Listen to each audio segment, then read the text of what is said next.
Everyone, so today we are study SLM school leadership and management. Second unit पढ़ेंगे self management and professional ethics and accountability.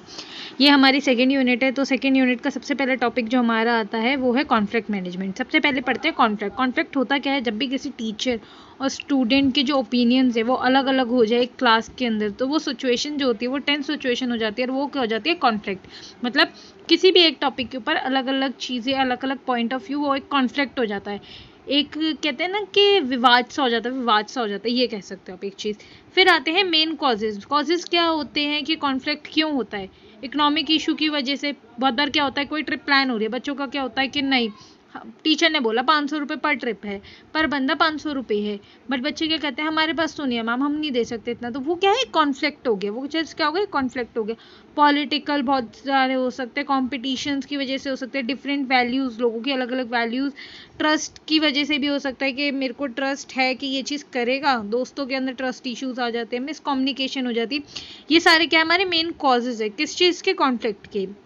Next topic हमारा आता है main causes. हम conflict management in school. मैंने school के अंदर conflict कैसे management किया जाता है? देखो, हेल्प की होती है, ठीक है, प्रमोट किया जाता है रिस्पेक्ट को, रिस्पेक्टेड। कॉन्फ्लिक्ट हम मैनेजमेंट कैसे करेंगे? प्रमोट करेंगे कि सब एक दूसरे की रिस्पेक्ट करें, फोकस करें, रिसॉल्व करें। ये नहीं कि टीचर कह रहा है नहीं तुम 500 ही दोगे, बच्चे कह रहे हैं हम नहीं देंगे, तो उस चीज़ को क्या करा जाता है? रिसॉल्व करा जाता है। उस चीज़ को एक तरह से देखा जाता है, वो स्कूल के अंदर रिसॉल्व किया जाता है उस प्रॉब्लम को। इंश्योर करेंगे कि जो कम्युनिकेशन है वो प्रॉपर तरीके से, ये ना हो कि टीचर बोल रहे हैं 500 रुपये और ऊपर जाके मॉनिटर बोल रहा है 1000 रुपये। तो वो क्या है? कम्युनिकेशन, क्लियर कम्युनिकेशन होनी चाहिए, कम्युनिकेशन अच्छी होनी चाहिए, ठीक है। कॉन्फ्लिक्ट्स को वो किया जाता है कि वो हर चीज़ से सॉल्व करी जाए। फिर आता है कॉन्फ्लिक्ट मैनेजमेंट स्किल।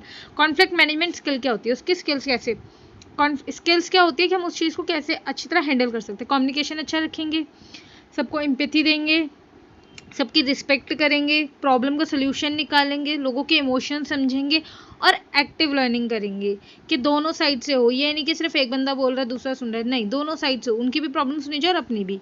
तो नेक्स्ट टॉपिक हमारा आता है स्ट्रेस मैनेजमेंट। स्ट्रेस मैनेजमेंट में क्या होता है? किसी भी चीज़ को मतलब हैंडल करने का, अपना बेटर हेल्थ स्टे को देख के, मतलब हेल्थ स्टे को देख के, मतलब कि आप किसी भी चीज़ को लेके स्ट्रेस में हो तो आप उसका क्या करोगे? सोल्यूशन ढूंढोगे। वो क्या हो गया? स्ट्रेस को आपने क्या करा? मैनेज करा। वो क्या हो गया? Stress management. सिम्टम्स क्या होते हैं स्ट्रेस मैनेजमेंट की? क्यों होता है? जब लाइफ में बोर्ड होते हैं या फिर हमें डर होता है कि हम मर जाएंगे, फेयर ऑफ डेथ, वो क्या है? स्ट्रेस दे रहा है तुम्हें, ठीक है। सेंसिटिव हमारे सब वो जो है वो एक एंगर में हो जाते हैं, हम ज़्यादा गुस्सा करने लग जाते हैं तो हमारे स्ट्रेस आ जाता है किसी चीज़ को लेके।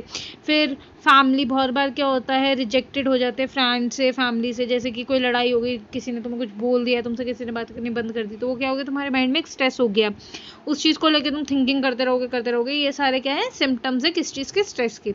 फिर आता है कि स्ट्रेस होता क्यों है? कॉजेज के स्ट्रेस के, वर्क की वजह से हो सकता है, फाइनेंशियल इशू, बहुत बार क्या होता है हमें जॉब नहीं मिल रही, हमारे पास इसलिए पैसा नहीं है, इस वजह से हमारी हेल्थ ख़राब हो रही है, हेल्थ की वजह से कि मैं ठीक हूँगा नहीं हूँगा। मेजर लाइफ में बहुत बार चेंजेस आ जाते हैं, जैसे किसी की एकदम से हेल्थ ख़राब हो गई, तो उसके लिए क्या है? एक स्ट्रेस है कि वो स्ट्रेस में आ गए। रिलेशनशिप्स, बहुत बार ज़रूरी है रिलेशनशिप, मतलब गर्लफ्रेंड बॉयफ्रेंड रिलेशनशिप किसी का भी हो सकता है, भाई बहन, हस्बैंड वाइफ, किसी भी तरह का रिलेशन हो सकता है। टीचर्स के लिए स्कूल में क्या क्या स्ट्रेस होता है, टीचर किस किस वजह से स्ट्रेस फेस करती है? तो टीचर के लिए होता है कि वो स्कूल का कल्चर। बहुत बार क्या होता है कि साउथ इंडिया साइड के टीचर्स आ जाते हैं दिल्ली में पढ़ाने, या हम दिल्ली के स्टूडेंट्स जो हैं टीचर बनते हैं वो बाहर चले जाते हैं, तो वहाँ पे क्या होता है, थोड़ा कल्चर की प्रॉब्लम होती है कि हमें उनका कल्चर नहीं पता होता। फिर लेस मैनेजमेंट, हमें खुद को मैनेजमेंट नहीं आता इतना अच्छे से, क्लासरूम कैसे मैनेज करनी होती है, वो वर्कलोड इतना हो जाता है टीचर्स के लिए कि वो इतने ज़्यादा स्ट्रेस में आ जाते हैं कि कब करेंगे, कैसे करेंगे, ठीक है। पेरेंट्स की एक्सपेक्टेशंस बहुत ज़्यादा हो जाती है टीचर से कि टीचर्स ये भी करा दे वो भी करा दे, ये सब चीज़ें। फिर आता है नेक्स्ट आता है हमारा रेमेडीज़ क्या है स्ट्रेस की, स्ट्रेस को हम कैसे सॉल्व कर सकते हैं। पॉजिटिव रहें हम लोग, ठीक है, अपने शेड्यूल को टाइम टेबल बनाए, बैलेंस करें कि ये चीज़ अब करनी है, ये चीज़ अब करनी है, टाइम टेबल एक हमारा सेट होना चाहिए। फिर प्रैक्टिस होनी चाहिए कि माइंडफुलनेस, कि भाई शांत रहना है, जितना हो सके शांत रहो, शांत रहो, शांत रहो, ऐसे, ठीक है। ब्रेक लेना चाहिए क्लासेस के बीच में, कि ये नहीं कि आप करे जा रहे हो, पढ़ाए जा रहे हो कंटिन्यूसली, तो वो भी क्या होता है यार, सर दर्द हो रहा है, स्ट्रेस हो गया जब से पढ़ाए जा रहे हैं, ये भी हो सकता है। ऑर्गेनाइज करो अपने स्टडी टाइम को कि आप ढंग से पढ़ो। फॉर टीचर एंड स्टाफ के लिए क्या क्या होता है हमारे पास, रेमेडीज़ क्या है, टाइम मैनेजमेंट करे टीचर्स कि इस क्लास के बाद इतने गैप के अंदर मुझे ये चीज़ करनी है, ठीक है। सपोर्टिव करे कलीग्स से, कलीग्स जो हैं वो उनको सपोर्ट करे। बहुत बार क्या होता है टीचर की तबीयत ख़राब होती है तो वो क्या कहते हैं, मैम प्लीज़ आज आप मेरी क्लास ले लो, तो वो क्या होता है, वो उनको क्या मिल रहा है, सपोर्ट ही तो मिल रहा है दूसरे टीचर से। ये होता है। क्लियर कम्युनिकेशन होनी चाहिए, कम्युनिकेशन जो है वो प्रॉपर केयर होती है कि भाई साहब हमारे यहाँ सब बेटे ख़राब है बेटा, तो आप लोग अपना अपना काम करो। बहुत बार ये भी होता है ना टीचर्स का, ये चीज़ हो जानी चाहिए। प्रोफेशनल अपना क्या होता है, प्रोफेशन को अपना डेवलप करते रहो। बाउंड्रीज होनी चाहिए, ये नहीं बहुत टीचर्स क्या होते हैं बहुत ज़्यादा बच्चों के साथ एकदम ना अच्छे हो जाते हैं, कुछ ज़्यादा ही अच्छे हो जाते हैं, तो वो क्या हो जाता है, बाउंड्रीज नहीं होती तो बच्चे भी ज़्यादा उस चीज़ का फ़ायदा उठाते हैं। फिर आता है टाइम मैनेजमेंट। टाइम मैनेजमेंट में भी मेरे को समझाने की ज़रूरत ही नहीं है, ये सबको पता होगा। हम अपने टाइम को कैसे मैनेज करें कि हमारी हर चीज़ प्रॉपर तरीके में हो। जैसे कि हमें कोई दिन में 10 टास्क दिए गए हैं, जिसने टाइम मैनेजमेंट एक टाइम टेबल बना के करा होगा उसके वो 10 काम हो जाएंगे, बट जिसने टाइम टेबल बना के और एक टाइम मैनेजमेंट करके नहीं करा होगा वो बंदा कंफ्यूज हो जाएगा, पहले ये करूँ फिर ये करूँ या ये करूँ, उसके चक्कर में उसके एक भी टास्क नहीं होंगे। पर जिसने वो टाइम मैनेजमेंट किया है, वो टाइम टेबल बनाया है, वो क्या हो गया उसके लिए, वो सारी स्किल्स क्या हो गई, उसके लिए स्किल हो गई कि उसने टाइम टेबल बनाया, सबको मैनेज करा और उसका काम पूरा हो गया, वो स्किल हो गई उसके लिए।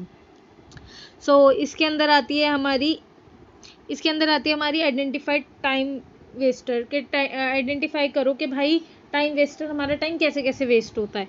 मैंने बताया लैक ऑफ प्लानिंग, अगर प्लानिंग करी होती उसने कि मेरे को ये करना है फिर ये करना है फिर ये करना है, तो उसके लिए क्या होता, वो एक टाइम मैनेजमेंट उसके लिए वेस्ट नहीं होता, वो उसका टाइम वेस्ट नहीं करता। मीटिंग्स रखो अपनी, जैसे कि किसी को कोई काम बांटना है तो तुम्हारे को काम बांटना है, तुम उसके लिए क्या करना पड़ेगा, मीटिंग रखनी पड़ेगी। ऑर्गेनाइजेशन के साथ काम करो, ऑर्गेनाइज रहो पूरी तरह कि ये करना है फिर इसके बाद ये करना है फिर ये करना है। सोशल मीडिया से रहो, सोशल मीडिया है, सोशल मीडिया पे क्या होता है, बच्चे पूरा दिन रील स्क्रॉल करते रहते और एग्जाम आ जाते फिर कहते हैं अरे यार एग्जाम आ गए, तो ये क्या है, उनका टाइम वेस्ट हो रहा है। प्लानिंग ढंग से नहीं करते हैं, वो मैंने एग्जाम्पल पर दे दिया था। फिर आएगा नेक्स्ट आएगा techniques to become a effective time management in school. School के अंदर टाइम मैनेजमेंट इफेक्टिव कैसे होना चाहिए, अंडरस्टैंड करो कि हर दिन को यूज़ कैसे करना है। ये नहीं टीचर्स को देखते हो लेसन प्लान बना के जाते हैं, कहीं भी जाते हैं, या फिर अब आप लोग गए होगे पिछले साल टीचिंग पे, आपने देखा होगा आप लोग अपने लेसन प्लान बनाकर लेकर गए थे, या आपके कॉलेजेस में लेसन प्लान बनवाए गए थे। क्यों बनवाए गए थे, कि आपको पता हो कि नेक्स्ट डे आपको जाके क्या पढ़ाना है। आप वहाँ जाके ये ना सोचो बच्चों क्या पढ़ना है कौन सा सब्जेक्ट है, नहीं, आपके पास टाइम मैनेजमेंट होता है। अपनी प्रायोरिटीज़ को सेट करो कि मेरा ये काम ज़रूरी है, मैंने आज ये करना ही करना है, ये 3 काम तो करने ही है। प्लान करो अपने दिन को, पूरा टाइम लो, ठीक है, पूरे का पूरे गोल सेट करो कि ये करना है। पेपर वर्क करो, अपना प्लान बनाओ, एक टाइम पे एक चीज़ करो, ये नहीं कि मल्टीटास्कर बन के और 10 करने के चक्कर में एक भी ना कर पाओ, ये भी नहीं होना चाहिए। मेक टू डू लिस्ट बनाओ, जैसे मैंने बताया एक लिस्ट बनाओ मेक टू डू, क्या क्या करना है और क्या क्या नहीं करना। फिर आते हैं प्रोफेशनल एथिक्स। प्रोफेशनल एथिक्स के अंदर क्या होता है कि डेवलप करो अपना एटीट्यूड जो है वो पॉजिटिवली डेवलप करो। प्रोफेशनली अपने जो आपके जो प्रोफेशनल है उस चीज़ को डेवलप करो, प्रोफेशनल रहो, अच्छे से बात करो प्रोफेशनली, अच्छे से समझाओ चीज़ों को। कहते हैं ना कि कुछ लोगों का वे ऑफ टॉकिंग बहुत अच्छा होता है, क्यों होता है, क्योंकि वो प्रोफेशनली है, वो अपने चीज़ को प्रोफेशनली करते हैं। फिर आता है इंपॉर्टेंस एंड नीड। इंपॉर्टेंस क्या होती है और नीड्स क्या होती है इस चीज़ की, प्रोफेशनल एथिक्स की। तो सबसे पहले आता है कि डेवलप करो अपनी स्पिरिचुअल वैल्यूज़, अपनी जो वैल्यूज़ हैं उनको डेवलप करो। पर्सनालिटी डेवलप, कहते हैं ना तू पर्सनालिटी डेवलप कर ले तो ज़्यादा अच्छा लगेगा, पर्सनालिटी डेवलप करो। हेल्प करो कि आपको प्रॉब्लम जो है आपकी वो सॉल्व हो जाए जितनी जल्दी हो सके। सेंसेस जो होती हैं अपनी उस चीज़ को डेवलप करो। सोशल डेवलपमेंट करो, ये नहीं कि लोगों से कट के चलोगे दुनियादारी का कुछ नहीं पता चलेगा। तो क्या कहते हैं लोग कि लोगों से मिलो, बाहर बैठो, आओ जाओ।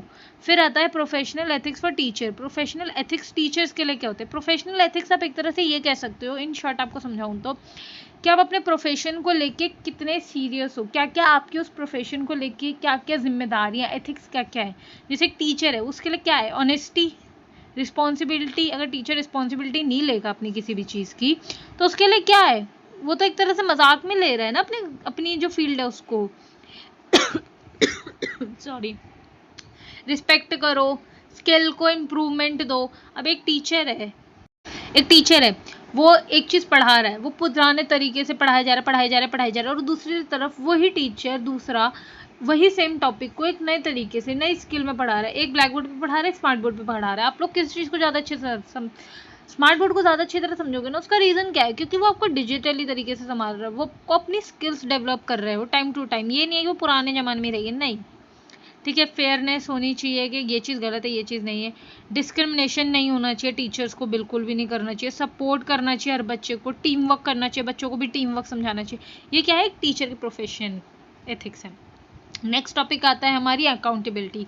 अकाउंटेबिलिटी जो वर्ड हो गया हमारा, इसके अंदर ये आ जाता है हमारा कि एक जो स्कूल है वो अपनी ड्यूटीज़ को एज स्कूल, वो अपनी ड्यूटीज़ को, अपनी रिस्पॉन्सिबिलिटी को कैसे लेता है, अपने एम्प्लॉयमेंट्स, अपने स्टूडेंट्स को कैसे हैंडल करता है, सोसाइटी के आगे अपनी चीज़ों को कैसे रखता है। कहते हैं ना ये स्कूल ज़्यादा अच्छा है, ये स्कूल अच्छा नहीं है, वो किस चीज़ में आता है, वो हमारी अकाउंटेबिलिटी में आता है कि वो अपने स्कूल को कैसे ऑर्गेनाइज कर रहे हैं। फिर आता है accountability of various stake holder in the education sector. Education sector में अकाउंट होल्डर कैसे कैसे वेरियस तरीके से आ सकते हैं। देखो, सबसे पहले आता है कि कोई टूवर्ड्स टीचर है, accountability towards teacher, official, head master, non teaching department, responsibility school system, ये सारे क्या आ जाते हैं हमारे स्केच होल्डर्स किसके, अकाउंटेबिलिटी के। फिर आता है स्टूडेंट के लिए कैसे अकाउंटेबिलिटी। स्टूडेंट अकाउंटेबिलिटी कैसे दिखा सकता है, अपनी सच्चाई एक तरह से अपने आप को कैसे प्रेजेंट कर सकता है कि वो सेल्फ स्टडी कर रहा है, ठीक है, अपना वर्क कंप्लीट कर रहा है, कॉन्टीन्यूसली उसकी इवेल्यूएशन हो रही है, कॉपरेट कर रहा है वो लर्निंग में, रिस्पेक्ट करता है रूल्स को, जो स्कूल के अंदर रूल्स बनते हैं, डिसिप्लिन मेंटेन कर रहा है। ये सब क्या कर रहा है, वो एक तरह से अपनी सच्चाई दिखा रहा है कि मैं ये चीज़ें करूँगा तो मैं एक अच्छा स्टूडेंट बनूंगा। अकाउंटेबिलिटी का भी ऐसे भी ले सकते हो, अच्छा करना, अपने लिए, खुद के लिए अच्छा करना। टीचर्स के टूवर्ड्स कैसे होगा वो प्रोफेशन में। तो सबसे पहले आता है स्टूडेंट अचीवमेंट। नॉर्मल सी बात है, कोई बच्चा फेल होता है तो क्या कहते हैं, इस टीचर ने शायद ढंग से नहीं पढ़ाया। कोई बच्चा पास होता है तो हम क्या कहते हैं कि स्टूडेंट, इसका टीचर का ना बहुत अच्छा रिकॉर्ड है, इसके बच्चे जितने भी है ना वो सारे पास होते हैं, फेल नहीं होते, टीचर शायद बहुत अच्छे से पढ़ाती है। प्रोफेशनल डेवलपमेंट करती है, अपना के प्रोफेशन को डेवलप करती है। सेल्फ इवेल्युएशन करती है, खुद को देखती है कि मैंने ये तरीके से पढ़ाया है, बच्चों से पूछती है कि तुम्हें तो समझ आ रहा है, नहीं आ रही है।